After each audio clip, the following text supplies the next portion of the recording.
नमस्कार, आप देख रहे हैं खबर सूत्र। मैं हूं आपके साथ वंदना राठौर। चलिए रुक करते हैं इस वक्त की तमाम बड़ी खबरों की ओर। सीज फायर लागू होने के दूसरे दिन भारत की तीनों सेनाओं ने पत्रकारों से बातचीत की है। इस दौरान तीनों सेनाओं ने अधिकारियों ने पाकिस्तान और उसकी सेना को आईना दिखाया है।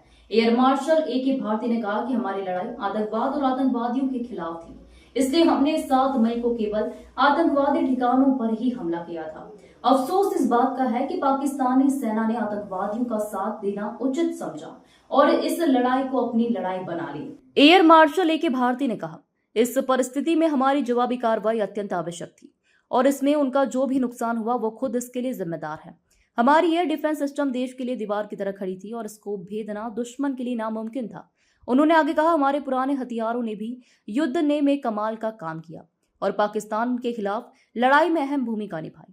हमारी एयर डिफेंस सिस्टम दीवार की तरह खड़ी थी और इसे भेदना दुश्मन के लिए नामुमकिन था। हमने पाकिस्तान द्वारा भेजे गए ड्रोन को तबाह किया। पाकिस्तान के PL-15 मिसाइल और चीनी ड्रोन्स को सफलतापूर्वक निशाना बनाया। लेजर गन से पाकिस्तानी ड्रोन को निशाना बनाया गया। Air marshal A.K. भारती ने कहा, मैं बहुत स्पष्ट शब्दों में कहना चाहता हूं कि हमारे सभी सैन्य अड्डे और सभी उपकरण और प्रणालियां चालू है और आवश्यक पड़ने पर अपने अगले मिशन के लिए तैयार व तत्पर है। Air marshal A.K. भारती ने कहा, मैं आपको रामचरितमानस की कुछ पंक्तियां याद दिलाऊंगा।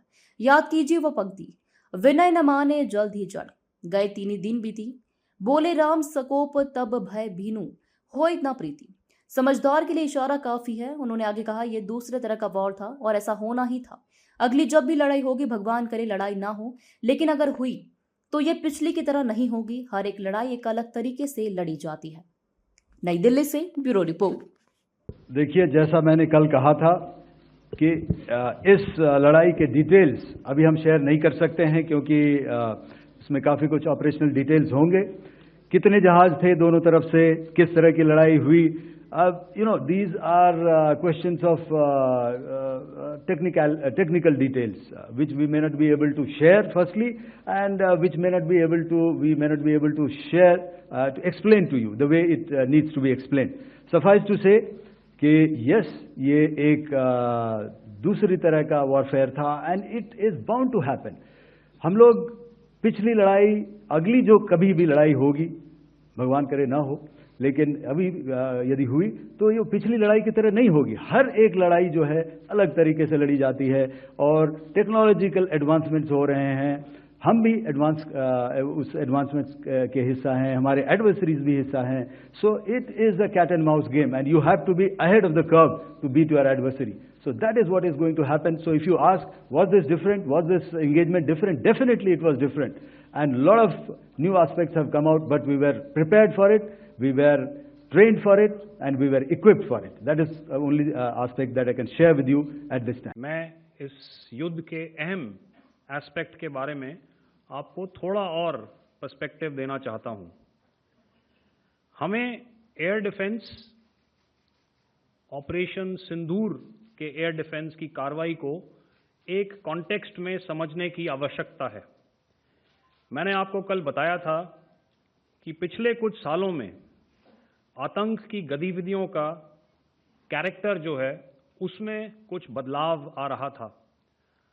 अब हमारी मिलिट्री के साथ साथ मासूम सिविलियंस जो कि अपना बचाव करने में विफल थे, उन पर भी हमले हो रहे थे। 2024 में जम्मू सेक्टर में शिवखोरी मंदिर को जाते हुए यात्री और इस साल अप्रैल में पहलगाम में मासूम पर्यटक इस खतरनाक ट्रेंड के विशेष उदाहरण हैं। पहलगाम तक पाप का ये घड़ा भर चुका था। उसके बाद जो हुआ उसके बारे में हम कल विस्तार में बातचीत कर चुके हैं। क्योंकि आतंकियों पर हमारे सटीक हमले लाइन ऑफ कंट्रोल और इंटरनेशनल बाउंड्री को पार करे बिना किए गए थे, हमें पूरा अंदेशा था कि पाकिस्तान का वार भी बॉर्डर के उस पार से ही होगा। इसलिए हमने अपनी एयर डिफेंस की पूरी तैयारी पहले से ही कर ली थी। हमारी इन्वेंट्री में शामिल counter manned aerial systems, electronic warfare के साधन और एयर डिफेंस वेपन्स का इंडियन एयरफोर्स के इसी प्रकार के सिस्टम्स के साथ एक अनोखा मिश्रण किया गया। इसलिए आपने देखा कि जब जब पाकिस्तान एयरफोर्स ने हमारे एयरफील्ड्स और लॉजिस्टिक इंस्टॉलेशंस में 9 और 10 मई की रात को लगातार हमले किए, वो इस मजबूत एयर डिफेंस ग्रिड के सामने विफल हो गए। आपके सामने इस ग्रिड को एक तरीके से दर्शाया गया है।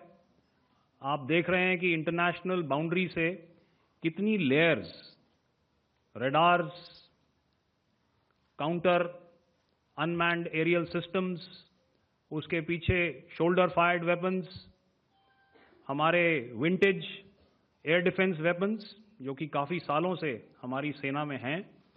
एयर मार्शल भारती ने भी उसके बारे में बात करी। और लास्ट में हमारे modern air defence weapons. Bharat में धराशायी हो गया, एक मैसेज दुनिया को चला गया कि अब हाइब्रिड वॉरफेयर में इसकी औकात नहीं बची है।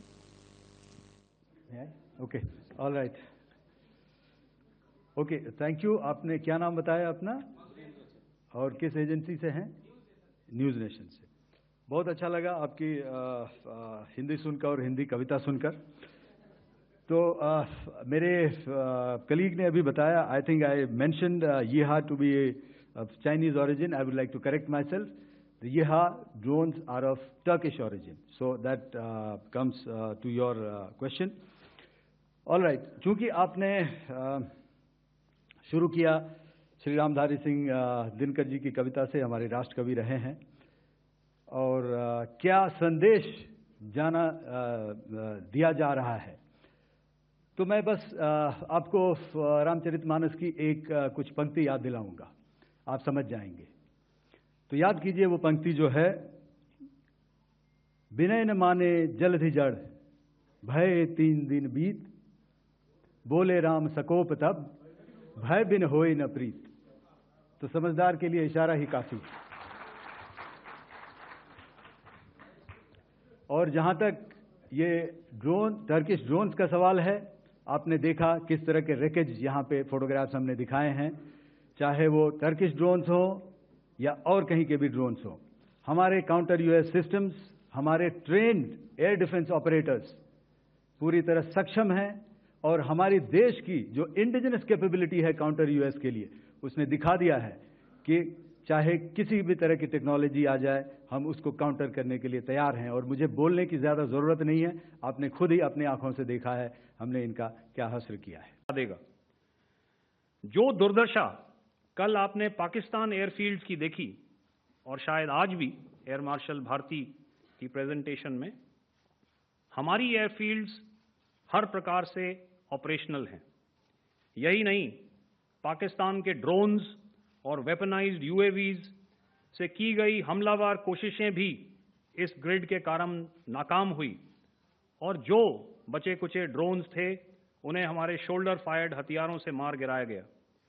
मैं यहां पर अपनी बॉर्डर सिक्योरिटी फोर्स की भी सराहना करना चाहता हूं।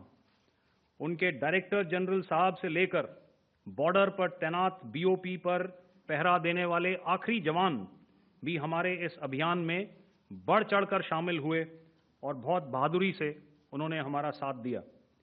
उनके काउंटर अनार्म्ड सिस्टम्स भी हमारे इस मल्टी टियर्ड एयर डिफेंस ग्रिड का हिस्सा थे, जिसके कारण पाकिस्तान की नापाक हरकतों का विनाश किया गया। आपने सुना ही होगा।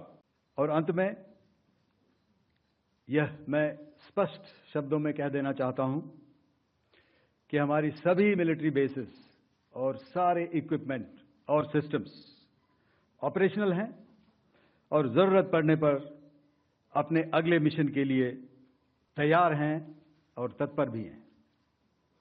ऑल राइट, चूंकि आपने शुरू किया श्री रामधारी सिंह दिनकर जी की कविता से, हमारे राष्ट्र कवि रहे हैं, और क्या संदेश दिया जा रहा है, तो मैं बस आपको रामचरितमानस की एक कुछ पंक्ति याद दिलाऊंगा, आप समझ जाएंगे। तो याद कीजिए वो पंक्ति जो है, विनय न माने जलधि जड़, भय 3 दिन बीत, बोले राम सकोप तब, भय बिन होए न प्रीत। तो समझदार के लिए इशारा ही काफी है।